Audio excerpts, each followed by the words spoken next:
بعد انطلاق ثورة الشباب في 25 من يناير وتحقيقها للعديد من المكاسب، تباينت آراء الشارع المصري حول الاستمرار أو الاكتفاء بما تحقق، والمطالبة بعودة الهدوء للشارع المصري.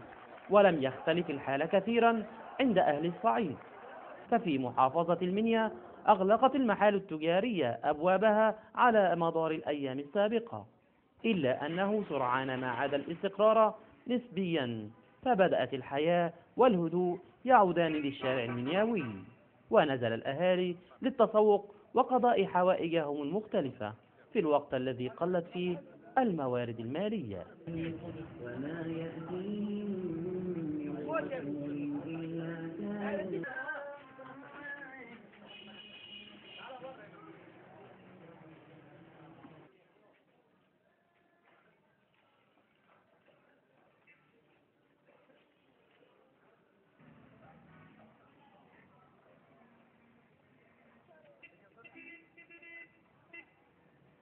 محمود سبين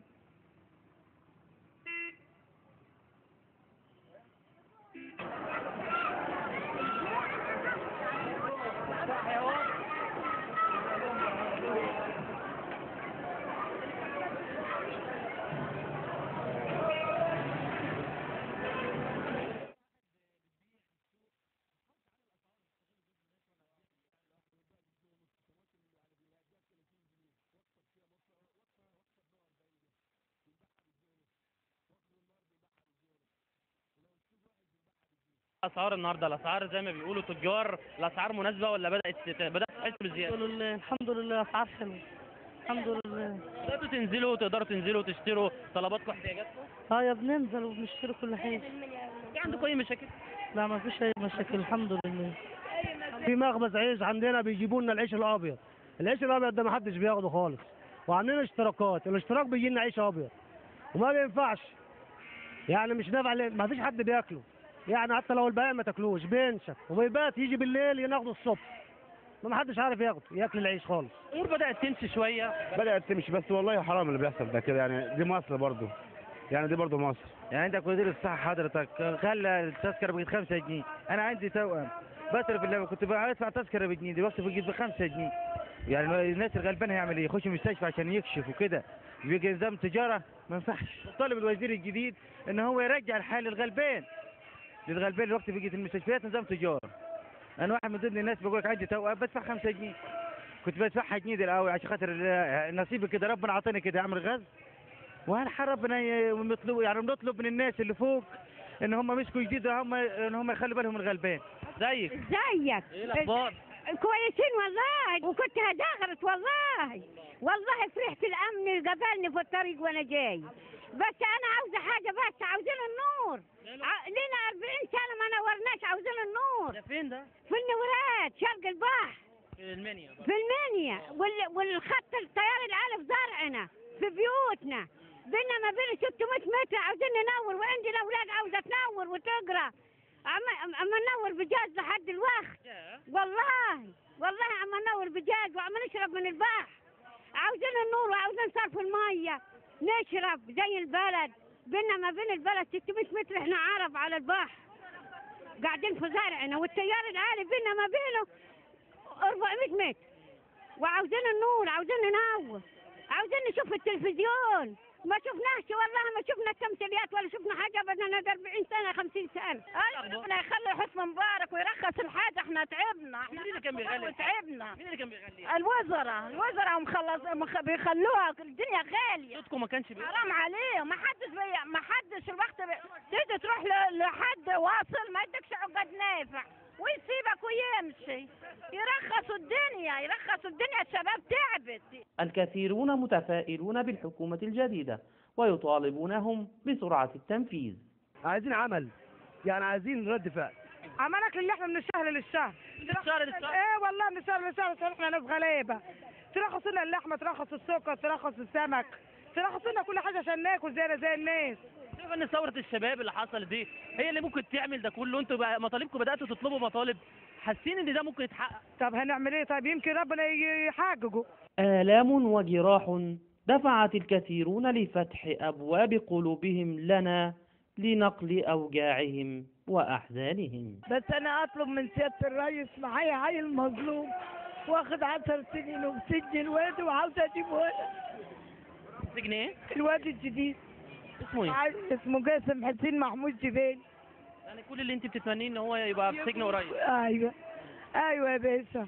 معاه عيلين، عيل عنده 9 سنين وبنت عندها 5 سنين ومرض، وانا مريضه وبقوم من الفجر عليه مش قادره ان انا اروح لاخر الدنيا. عايزاه قريب ليا. اطلب من سيادتكم القرب ليا بس، واطلب الرجا من الله. شاب عنده 27 سنه، 27 سنه راح ظلم. من وجهة نظرك انت شايفة ان هو سبب حبسه يا ترى قلة الفلوس ولا قلة الشغل ولا هو بتاع مشاكل ولا ايه؟ ولا عمره شاكل ولا عمره دخل جسم ولا عمره راح بحاجه. انا يا حاجة ان الناس اللي كانت بتستغل مصر وبتستغلنا وبتزود في الاسعار وبتحتكر السوق دي بدأت تتحاسب بشكل كويس؟ احنا نحمد الله كده، كل الاسعار حلوه.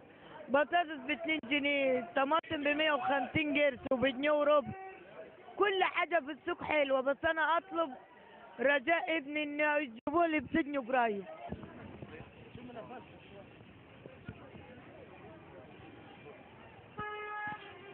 بالتأكيد في حاجات كتيرة في الحياة لازم نلمسها بشكل كبير ولازم نقرب منها. ازيك يا حاج؟ الله يسلمك. عاملة ايه؟ الحمد لله. عامل ايه؟ بشحن.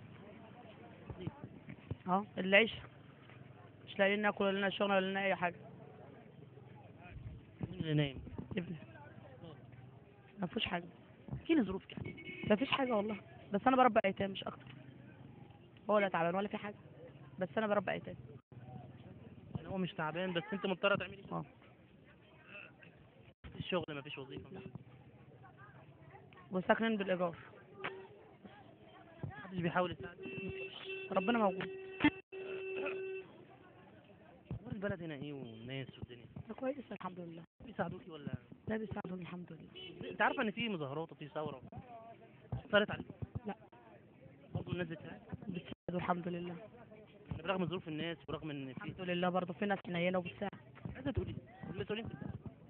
عايزه اقول لهم شوفوا الناس الغلابه مش اكتر من كده. شكرا. العفو.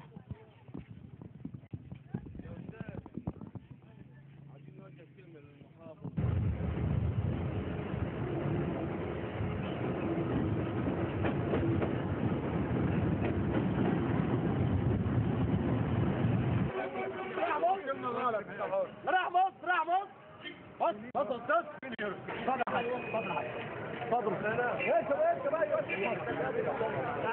خليك معنا هنا السنه اخوانا.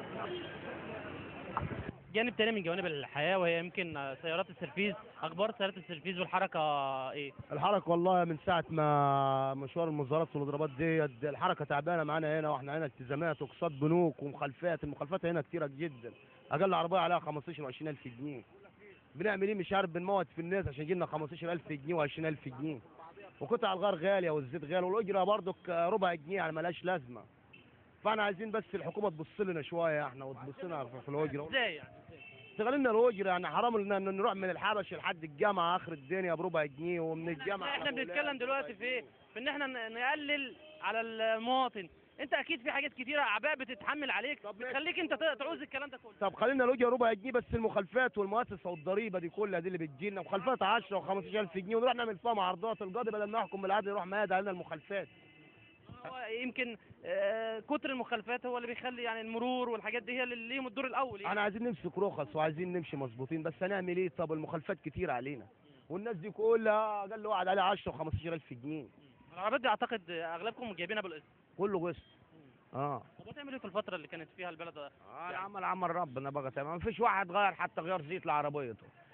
مش ملاحقين من المخالفات اللي علينا. كل الناس دي انا عليها 23000 جنيه مخالفات. ده يعني هو الحق دوت ولا انت مظلوم فيهم ولا؟ عساكر المرور بتاخد من كل عربيه جنيه. ياخد جنيه من هنا ويكتب المخالفه من هنا، ياخد الجنيه من هنا ويكتب المخالفه من هنا. ناس كتيره كانت مقلقه في الفتره الاخيره من الشارع، من اللي بيحصل في الشارع. اعتقد في امان دلوقتي في البلد. الناس كانت خايفة والناس كانت ما يعتبر قلقانة من الجو والدوشة واللي يعتبر ان الخوف اللي هنا. والأمور كانت تمام أيوه. وخايفه من الضرب وخايفه من اي حاجه، والامور اتعدلت وكل حاجه مش خلاص. فترة من دمك تساوي حياة مريض. دكتور احمد عبد المنعم، رئيس قسم التبرعات في بنك الدم في المنيا، يعني اتكلمنا عن الحمله اللي انتوا عاملينها في الفتره دي بالذات. يمكن الفترة اللي فاتت كلها كانت الحملات متوقفة بسبب الظروف وعدم الاستقرار اللي كان موجود في البلد. النهارده أول يوم بننزل الحملات. كنا بنعتمد في الفترة اللي فاتت على التبرعات داخل المركز. بدأنا نعمل زي حملات دعائية منظمة في الفترة اللي فاتت عشان نستقطب الناس، لأن احنا كان عندنا حالات مرضى كتير. كان مطلوب منا برضو دم للمحافظات التانية عشان الوضع اللي كان موجود. انا توجهها من خلال مودرن سبورت لكل الشباب وكل الناس اللي حابه تتبرع. وانا بوجه لهم رساله واحده بس، ان يعني التبرع بالدم او الدم اللي انت هتتبرع بيه ده ممكن يروح لوالدك او لوالدتك او لاخوك او لاختك او لابنك او لبنتك. محدش فينا بيضمن عمره او بيضمن صحته. كيس الدم اللي انت ممكن تتبرع بيه النهارده ممكن في لحظه من اللحظات كيس الدم ده انت اللي تحتاجه، والدك اللي يحتاجه، او اي حد من قرايبك او اي حد عزيز عليك يحتاجه. فاذا ما كانش في كيس دم متوفر وجاهز للمرضى دي، يبقى احنا كده بنحكم عليهم بالموت او بنأخر من حالتهم الصحيه جدا. لذلك عشان كده انا بطالب الناس كلها والشباب كلها اللي عندهم القدره للتبرع بالدم، يا ريت يتبرعوا بالدم عشان نقدر نوفي الاحتياج للمرضى كلهم. عايزين نوصل لمرحله ان احنا ما يجيش عندنا مريض وبيبقى محتاج كيس دم ونقول له لا ممكن هنأجل لبكره او هنأجل لبعده. عايزين يبقى الدم متوفر في اي وقت من الاوقات. احنا عشان ما نكونش بننقل الرساله ونقف عندها، احنا كطاقم عمل مودرن سبورت هندخل دلوقتي وهنتبرع بالدم.